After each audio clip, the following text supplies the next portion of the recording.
Hey girl, hey, happy Monday. Oh my gosh, I'm so glad to be here with you for another Maven Monday. Last week, unfortunately, I wasn't feeling well, so I had to cancel. So I'm doubly excited to be with you right now because I missed you. I missed you guys so much, just talking about amazing concepts with amazing women and I guess gentlemen too. So people, we have people and seeing how we can all grow together. So if you don't know me, my name is Olivia Thomas. I'm the brain counselor, the founder of Intentional Development Co. and the Busy Girls Brunch, helping you go from hustling to wholeness, flustered to flourishing with brand strategy. I know sometimes it seems like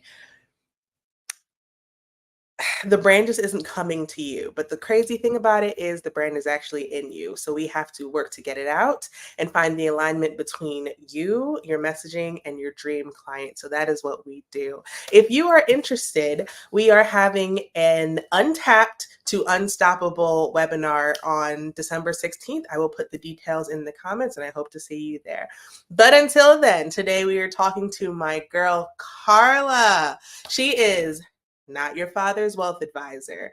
She is a wealth manager, a wealth advisor, and she helps you to not only know where your money is going, but to grow it in a way that's so beautiful and just like advances the possibilities. I think the work that she's doing is great. We often talk about how to make money. We always talk about how to make money. But what are we doing after we make the money? We should be having it taken and managed and put somewhere where it can continue to make money, right? Real wealth is when your money is making money. So that is what my girl here does for amazing women who are doing amazing things. So I'm welcoming her to the stage, my girl Karla. Hey. Hey, thank you so much for that. I just adore you and I love everything that you're doing. So thank you. My pleasure. You're seriously so I don't know. Your voice is one of my favorite voices, first of all. I don't know. I was thinking about it earlier. I'm like, it's just like raspy and perfect.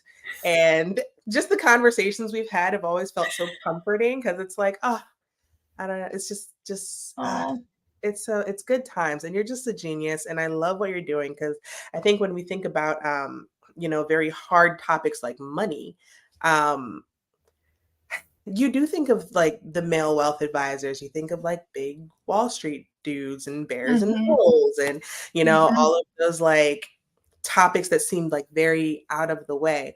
But the fact of the matter is it's something that we all should be privy to. And I think your work is so important. So enough from me. Please, you introduce yourself. Oh, thank you. Well, as Olivia said, my name is Karla Ukman, and I am founder and wealth planner of Artemis Wealth Management, and I am not your father's advisor. And what does that mean? That means that I work with women and historically excluded communities where I have created a safe space where they can build wealth their own way. And I truly believe that by providing this space, we can impact generations to come with our wealth.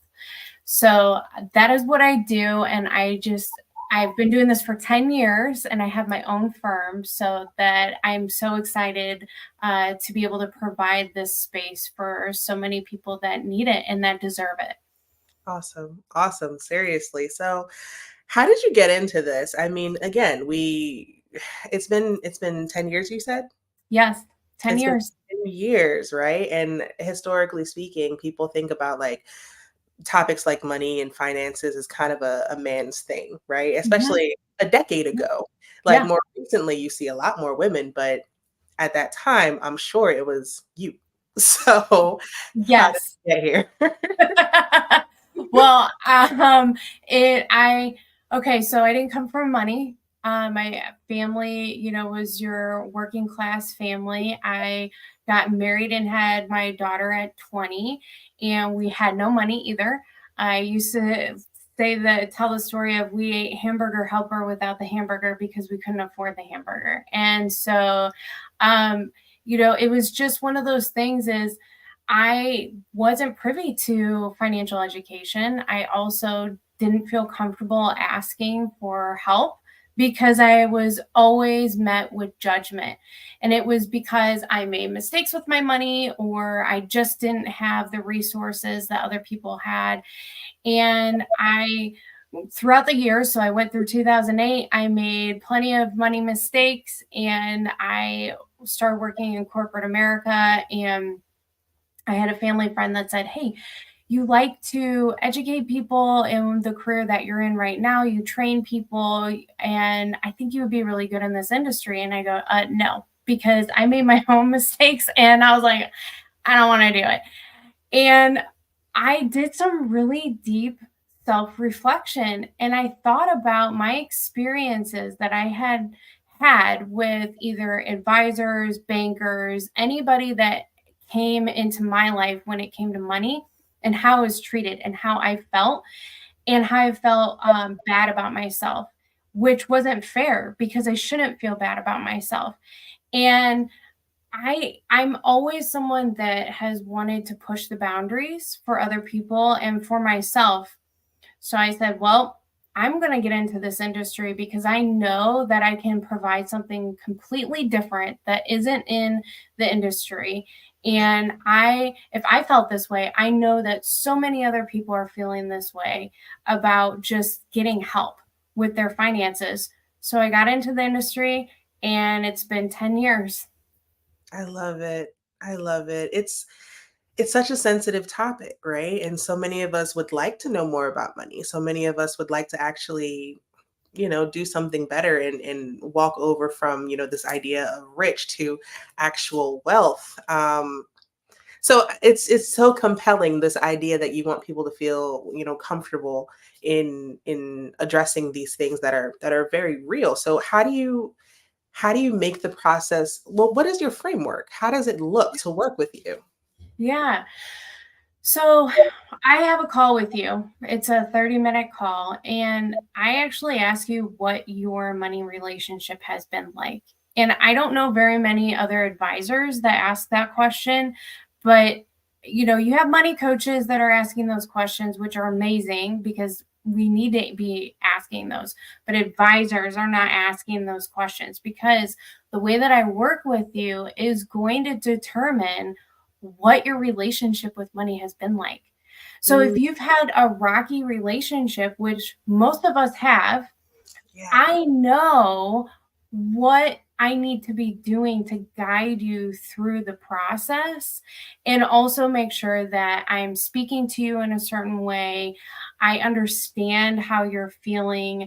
I acknowledge those feelings because money is emotional. And if anybody tells you otherwise in this industry, they should not be in the industry. Money is emotional, and we have to acknowledge those emotions when we're working together. So that is how I'm working with my clients, and then I move them through the process, and it could be fast, it could be slow, depending on how they want to work with me. Yeah. But that's a high level of the process that I take them through. I love that. I love that. Like, I think we don't necessarily think about like our history with money and our money mindset very often. We just kind of like exist in a world where it's just like the money comes in and it goes out, and that's really just it. But even this idea that maybe your parents didn't buy you the doll that you wanted when you were a kid, and it somehow impacts your psyche, saying like, well, we don't have enough. And then you take that into everything else. Like, what are some questions you kind of like ask people? Obviously, girl, don't give away the tea. Expecting that. But like, what are some questions? Because this is something that I actually do within maybe like my second session with clients as well. Because I recognize that as you're building a brand or a business, if your mindset is towards scarcity, then it's really hard to communicate anything that looks like, astronomical growth. So like, how do you even like pull it out of them to to help them to understand like, hey, there's kind of a broken relationship that you have? Yeah, great question. So, for example, if someone tells me that, so I ask them, okay, how is your relationship with money? And most of the time they start opening up about the past 10 years. And then I ask them more questions, and then we start going backwards even more. And because the environment that I create, I don't have to really pull it out of people. They usually feel super safe, and they feel empowered because we're talking about it. Yeah. And what happens is that let's say they did have you know they didn't come from a lot of money. Mm, And by the way, that's a lot of the people that I work with because we're trying to create something that we didn't come from. yeah. And that's a whole reason why a lot of us start our own businesses, right? Because we want to do something different and we know that we can create this environment, this generational wealth. And so if someone comes to me and says, hey, I didn't grow up with a lot of money, I'm afraid of losing money, I'm afraid of losing control because of the way that I grew up, Yeah. that actually helps me so much because when I'm giving them recommendations, this is another thing that I take you through. I'm not just telling you what to do with your money. You are not losing control. You are actually gaining control of your money when you're working with me because we actually know what we're supposed to be doing with your money. And you are in control of your money goals. I'm just helping you to get there. Yes. And what we're doing is I'm helping you regulate those emotions. So if Yeah. you're afraid of losing money, I'm helping you regulate that so that we can move forward and build the wealth that you want to and take that fear out. Ugh, I'm helping you regulate that emotion. That is such a big deal. Um, because I think we exist on a pendulum a lot of the time and we don't even realize we're like swinging back and forth. And it's like extreme fear to almost like apathy. And then like nothing really happens on either side. So Mhm. then wanting to even move forward without the regulation is just like it's impossible. Yeah. I love that. Oh. So I mean, how often, how long do you like walk with clients in this process? Like, is there kind of a time limit? Are you like, I do this for 90 days and then we da da da da? Or is this Yeah. like an ongoing coaching relationship? Yeah, great question. So, my financial planning programs are 12 months. Mm, And what that encompasses is, hey, I'm going to have strategy sessions with you. You have a full comprehensive look at your financial picture. We have actionable steps that we put in place. And after that 12 months, most of the people that I'm working with, we're already implementing some of those strategies, yeah. and so they become a lifetime client of mine. And what happens is that we're always working together depending on what the money goals are. And it could be intense and it could be, hey, we're good for this next year after Mm, that 12 months, but maybe a year after that, we have to start working more intensely again because of a certain money goal that we have. So we're always working together. It just might look different depending on what stage you're in. But that first year when you work with me, it's intense because, and intense, what I mean is the support from me is intense, where I'm going to be there for you. It's not intense for you. I'm trying to take that away because this is usually uncomfortable. Most people haven't worked with someone before. I'm here for you a lot. We have a lot of sessions together. And then after that year, you're usually in a better place. We usually, are feeling better about what's going on. So that's how that looks. I love that. I love that. So what kind of personality should someone have in order to get the best out of their time with you? Because obviously a 12-month commitment is a lot, but then there has to be a certain level of like openness that they have to the process. There's vulnerability that's just right on the table, right? So generally speaking, your dream client, your ideal client, like what are the almost like prerequisites? Yeah. So most of the people that I'm working with are high achieving and they want to take control of their wealth. Mm, So they have no fear of working with someone. The fear has come behind those emotions that they've created throughout their life, but they know that they need to do something. mm, The women that I work with are ready to take control and they want someone that will work with them and share with them actionable steps that they have to take in order to reach those money goals. Mm. And the women and other communities that I work with, they also make money where they have gone through maybe the first or second year of their business, and now they're making really good money, and they just don't know what to do with it. And you talked about that at the very beginning, right? We're making money, but now what do we do with it? And that's who I work with. And a lot of people I work with as well are inheriting money. Oh, Mm. we're not talking about that as much, but there's going to be this great inheritance that is starting to come from the baby boomers to their children, and it is one of the biggest wealth transfers. And that is something that you need to work with someone on, because all these assets are being taxed differently, and what your sister is taxed at and what you're not taxed at something else. She could take something differently than you. How is that going to impact your business? How is that going to impact your goals? So we can work together as well if something happens where you're going to inherit a large amount of money. Mm. Wow. Yeah. Yeah. That is very interesting because the idea of, coming into money in that way, you didn't necessarily earn it. So the mindset to maintain it or to grow it isn't necessarily there. And I know they say generally by the third generation, um, inheritance is usually gone. Wealth is gone by about the third generation. Huh. So how do you help people so what are your tips for people to get into like an appropriate money mindset, right? Cuz like no matter how you're coming into money, there is a certain there is a certain ideology that you have to keep to even like understand that, money is a tool. It's your tool and it can make itself over time and it doesn't have to be scary. Mm-mm. Yeah. Yeah, for women, the number one thing for us is to understand that there are so many money myths that we are fed from the very beginning of when we're born, Ooh, that we have to overcome those.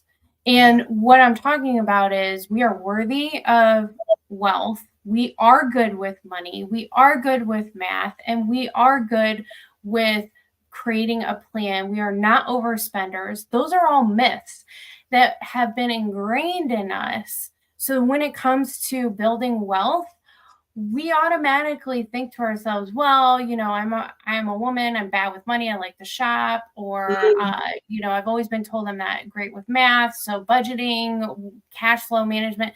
So those are things that we talk about in my sessions of, hey, these are myths that we have to eliminate, because you are worthy of building wealth. You are worthy of having a generational wealth. And even if you do inherit this money, no yeah. matter what your mistakes have been in the past, let's fix it going forward. It's okay. Don't beat yourself up over it, because education, financial education, is not given to us the way that it should be. Uh, the conversation about worthiness and the messaging that we're given constantly, right? Especially, I don't know, everywhere there's messaging that's telling us that there's just like we're not enough, right? And we hear it in so many different ways where it's like, hey, you shouldn't start that business, meaning you're not worthy of, the success in that way, or you're not good at math, you're not really worthy of Mhm. understanding the numbers with things. I think that's so interesting. Did you feel, especially, and I kind of find this to be a thing, like, especially for women who transition out of corporate America and they're looking to begin using their most authentic voice. Like, did you feel that there was like kind of a worthiness barrier that you had to break to even begin like saying the truth of, the mission that you have for what you're doing, right? Like you're working very specifically with women and disenfranchised populations, and the lack of worthiness is heavy, right? Mhm. So Yes. it's just like what did you have to do to break even your own barriers to be able to help others break their barriers? Whew. Yeah. So when I got into the industry, very male dominated, white male dominated, and I was one of 2 advisors that were women in like my territory that I remember going to, like, trainings and conferences, and there are hardly any women. Yeah. So what we're being fed in the industry, okay? So what the industry is feeding advisors is that we're supposed to fit in this box of don't wear certain things. You have to, wear your suit and your pants, and don't have tattoos, don't have piercings. Make sure that you're speaking a certain way. Make sure that you're marketing to the people that have money, meaning the older generations, right? Because they're usually the ones that are getting ready to retire, things like that. But they're not focusing on us. They're not focusing on even our children. They're not focusing on any of that. And so I had a really hard time at the very beginning. I would say the first 5 years, to be honest. I kept saying, this is who I want to work with. And I still get pushback from the industry, but because I've been in it so long and I've made something different, the Yeah. industry is starting to recognize, oh, maybe that can work, even though you're not in this box that we created. Yeah. So it was super challenging. There were a lot of days that I questioned why I was doing this. And I think every entrepreneur thinks that. And I will be honest, like, there's been months that I would go, I don't know if I should be doing this because I'm pushing against the grain and it's so difficult. And, uh, I just knew that this is something that I was supposed to do. Yeah. And so now that I've come out on the other side and I've really created what I wanted to create, it just feels amazing, and I'm able to help people in my own authentic way. I love that. I love that so much. I love it so much. So like your dedication to your mission really brought you to the other side and continues to bring you to the other Mhm. side because it's kind of, no matter how much like success for however you define success for that period of time that you achieve, there's still like an underlying challenge, right? So Mhm. so what is your mission and how do you kind of like fortify that in yourself? Yeah. So, what I said earlier, why I want to get into this industry, I like to push boundaries. My mission is to make sure that women in other communities have financial education behind the why, and that I am also pushing the way that the financial world is treating others that are not in their box. Yeah. And that really keeps me pushing because I want people to have financial education. I want them to be able to grow wealth the way that, the white men of this country have had access to. And you can have access to the same tools, and I'm going to make sure that you have access to those tools. And so I just keep pushing and pushing. And my mission is to change this financial world so that everyone has the same opportunities to grow wealth just like the other people do. I love it. I love it, friend. Ah, so good. So as you are pushing and pushing, how are you taking care of yourself?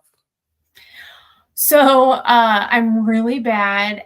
I have always been bad at that. So this past year has actually been an eye opening for me. And it started actually in 2019. And I had so many health issues. And this year was kind of, hey, if I don't actually take time to myself and relax, I'm not going to be able to keep going. Yeah. And so, what I do is I love the nonprofit space. I love animals, and there's another nonprofit that I support as well. But the one nonprofit that I support is a local animal shelter. And every Friday, I try to go every single Friday. It's part of my self-care, and I go there, and I actually work in the laundry room, which you would think that is not relaxing, and it's actually a very not glamorous, let's just say, Yeah. without going into details. But I'm by myself, and Yeah. I'm doing dishes, and I'm doing laundry, and I actually get to be creative, and I think about things, and I relax, and I just take, it's kind of like a meditation, but I'm also around the animals, so I get to go visit the animals, and it's just something that I created in myself, and kept myself accountable that every single Friday for about 3 or 4 hours, I do that. And um, I should probably do more, but that has actually helped my body relax. My husband can tell, my daughter can tell, I can tell in my business that I am able to actually just settle Yeah. and be able to take care of myself. And now I can immerse myself into my mission more so because I am taking care of myself. I love that. And I think like tasking is oddly one of my favorite things. Like things that I really don't have to think about. I used to work at a bookstore when I was in college, and like moving sections, you just got Mhm. ideas, and just like Mhm. being able to just like mindless things, like just Yeah. mindless, like Yeah. all the creativity comes to you. Yeah. Yeah. And it's Yeah. like I get Yeah. And washing dishes and folding laundry and washing laundry when it's not yours at your house is a different experience, okay? and it's not yours. Like caveat Yes. people. There's dishes and laundry piled up at my house, but at the shelter, there is no piling up there. That's for a purpose. Yes. It's for I love self-care, okay? At home, it it's is not. it, it's care for everybody else, and I need a break. Thank you very much. I love it. Oh Right. my god. As we're going into 2024, right? Like we're in an interesting financial landscape. Uh, we're in a very interesting financial landscape. Like, what are some things that people should kind of be thinking about? I know you're very personalized in your approach with your clients, which is fantastic because everyone has different money needs. But if you could broadly say some things that people should be thinking about as we're going into this new year, what would they be? Yeah. So when I look at your, so investing, right? Everybody is all into the market and what's going on in the market. So there's things that we need to look at. We have the interest rate environment, and we also have the fluctuation of the market. And those two things are impacting our portfolios, also how we're building wealth. Well, one of the things that I look at is, what is that pool of money, though, trying to do for you? So, Hmm. when we have a long term investment, pulling out of the market right now is one of the worst things that you could do, because historically, and I have these graphs, I'm a nerd, but I have these graphs and I share it with my clients because it helps take the emotion out. And I can show them that even in the darkest times of the market going down, every single time it's gone back up even higher, and you're losing out on that growth. And Yeah. that's where I help regulate that emotion. So I'm not saying that you shouldn't look at your portfolio and just leave it, but you don't want to necessarily look at, the one or two things that are happening. We have to look at the bigger picture. Mm, And staying in the market is usually the best thing for our clients. When we're looking at the interest rates and bonds are like, besties, but they don't like each other a lot of times. So if you think about the interest rates and bond markets, when the interest rates are high, mm, bonds are lower, and it's a teeter totter. So, it's one of those relationships, and you want to make sure that your portfolio is balanced, as well as how is it being exposed to taxes. So that is huge when we have a down market like we are in. And next year, what's going on possibly. I always say possibly because we never know. But why are you giving up more of your money to taxes? And there's different strategies out there, like putting money into, certain portfolios that are tax managed. Or if you're paying taxes on your portfolio, there's ways to mitigate that to help your portfolio keep growing and not being exposed to that. And life insurance is huge. That is one of the things that we want to take a look at constantly for you. And when we're thinking about life insurance, you want to look at it in a different way than what you typically look at life insurance. It is there for a purpose. It is not there for just burial or whatever you've been told by the insurance man that's come to your house and you buy this final, burial policy. It has to have a purpose. And that can also help with your building of generational wealth. And you don't want to be overinsured, but you also don't want to be underinsured. And there's all different policies that are out there that can help you accomplish and reach your money goals, but it has to be very intentional. And you don't want to waste money putting it into life insurance that you could have been putting into other things that could help you build wealth. So those are things and tips that I would have you look at, just broad right now, especially where we are in the market. I love it. I love it. Huge disclaimer. Obviously, she is a financial advisor. She is not your financial advisor. Yeah. If you'd like her to be, you can always get in contact with her. She wants you. Come on. Yeah. And we'll have fun. We will have fun while we're talking about money. Exactly. Seriously. Oh my gosh. So I love your messaging. I love your clarity. I love everything you're doing. So in terms of your business and the messaging and all the things that you are like putting out into the world, it's very cohesive, right? And I've kind of like, I've watched your content, I've watched your collateral, I've seen your messaging, and I know that your business is doing well and you're priming for growth, right? So what are the things that you are putting in place to help you get there, right? I know some people have coaches, masterminds, da, da, da, da. Like, who is in your kitchen cabinet? Like, what does that look like? Yeah, so I do have a marketing get seen coach, and she's been helping me with my content, making sure that everything is cohesive, like you just said, and making sure that my messaging is in line with my mission. Yeah. So it's never been, hey, you should probably say this because other people are doing this. No, it's all about who am I? And I get to be my authentic self. Yeah. And so, yes, I do work with someone, and I would recommend, any business owner to work with someone when it comes to branding, because, and you can work with Olivia. So because branding is. You said scene coach. I know exactly who it is. Hey, Layla. I will. Yes. My girl. She's amazing. She's amazing.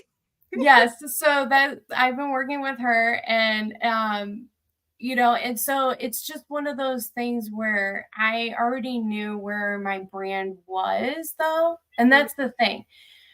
Too many people, and I see this in my world too, like they skip steps. Yeah. And they forget to think about, well, what's your brand? Because you couldn't go to who I'm working with unless you actually know your brand and what you want to say. Yeah. Yeah. Yeah. So, and she's such a queen. Like, I think she's just so, like, I don't know. She's so pretty. I love her so much, and her energy is amazing. She like read me one day. She was like, I see exactly what your brand is. And I'm like, okay, girl, all right. I know she's amazing. And that's who I'm working with. And you've seen me throughout the 6 months. You've Yeah. seen my content from 6 months to now. And it Yeah. wasn't that I was changing myself. It was how was I presenting myself to the world, and I was able to do it in a way that felt good to me.